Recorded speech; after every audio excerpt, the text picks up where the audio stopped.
నమస్తే మిత్రులారా, నేను శ్రీనివాస్ చౌహాన్ వికెట్. మిత్రులారా, ఒక తల్లి తన పేరు మీద ఉన్నటువంటి ఆస్తిని తన ఒక కుమారుడికి బహుమతిగా గిఫ్ట్గా ఇచ్చేసింది. గిఫ్ట్ ట్రాన్సాక్షన్ జరిగిన తర్వాత ఆ తల్లి మరణించింది. ఇప్పుడు ఆ తల్లి యొక్క మరొక కుమారుడు ఆ గిఫ్ట్ డీడ్ని రద్దుపరచాలనుకుంటున్నాడు.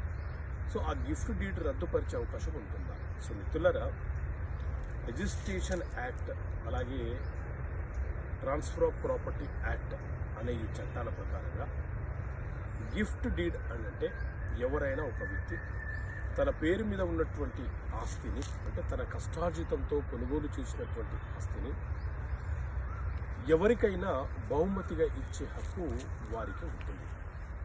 ఆ ప్రాపర్టీ అతను తన ఫ్యామిలీ మెంబర్కి ఇవ్వచ్చు, తనకు తెలియని వ్యక్తులకు, తెలిసిన వ్యక్తులకు, మూడో వ్యక్తులకు, తాను అభిమానించే వ్యక్తులకు, ఎవరికైనా సరే ఆ ప్రాపర్టీని అతను బహుమతిగా ఇవ్వవచ్చు.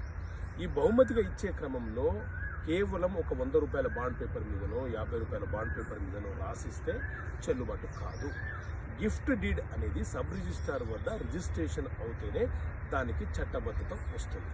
అయితే ఎవరైనా ఒక వ్యక్తి తాను బ్రతికి ఉన్నప్పుడు మరొక వ్యక్తికి తన పేరు మీద ఉన్న ఆస్తిని బహుమతిగా ఇస్తూ బహుమతిగా రిజిస్ట్రేషన్ చేసి వారికి ఆ ఆస్తి దానంగా ఇచ్చివేస్తే ఆ తర్వాత దానంగా ఇచ్చిన వ్యక్తి ఎవరైతే ఉన్నారో వారు మరణిస్తే ఆ గిఫ్ట్ డీడ్ని ఆ చనిపోయిన వ్యక్తి యొక్క వారసులు ఎవ్వరు కూడా రద్దుపరచడానికి అవకాశం ఉండదు. అనంటే గిఫ్ట్ ఇచ్చినటువంటి వ్యక్తి మరణాంతరము ఆ గిఫ్ట్ డీడ్ను రద్దు చేసే అధికారము, అవకాశము, బాధ్యత అనేది ఏ ఒక్క లీగల్ హెయిర్కి ఉండదు. అక్కడితోనే ఆ ట్రాన్సాక్షన్ సమాప్తం అవుతుంది. ఏ సందర్భంలో గిఫ్ట్ డీడ్ రద్దు చేయొచ్చు అంటే,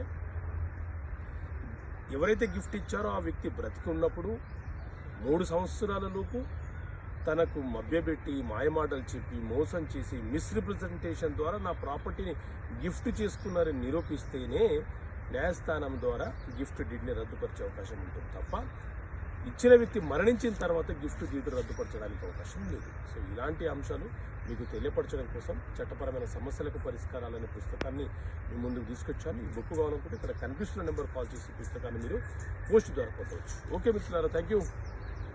జై హింద్.